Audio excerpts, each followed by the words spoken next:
जिसकी उपासना करता है उसको पाने के बाद वो ही हो जाता है। शिव की उपासना करने वाला शिव और कृष्ण की उपासना वाला कृष्ण हो जाता है। परंतु हमें भगवान नहीं बनना है। श्याम बाबा तो भगवान के समान हो गए। श्री कृष्ण जी ने वरदान दिया कि आपकी मेरी तरह पूजा होगी, मेरे स्वरूप की तरह पूजा होगी।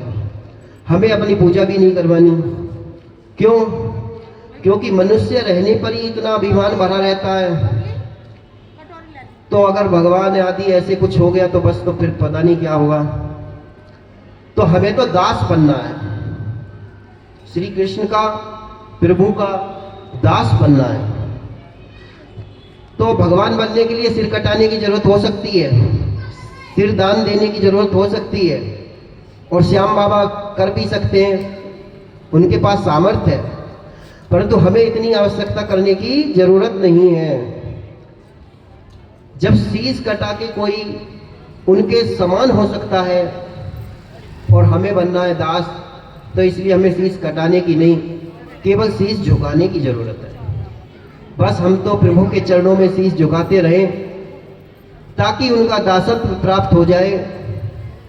हमें भगवान बनने की या उनके समान बनने की जरूरत नहीं है। ये तो एक युग में, एक कल्प में कहो, जो ब्रह्मा के 100 कल्प का जीवन होता है उसमें एक ही खाटू नरेश होते हैं, एक ही श्याम बाबा होते हैं। ये कोई छोटी बात नहीं है। बहुत बड़ी तपस्या के बाद ऐसा बल मिलता है।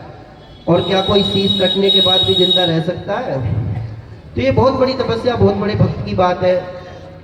भगवान जिस पर कृपा करते हैं उसको अपना बना लेते हैं।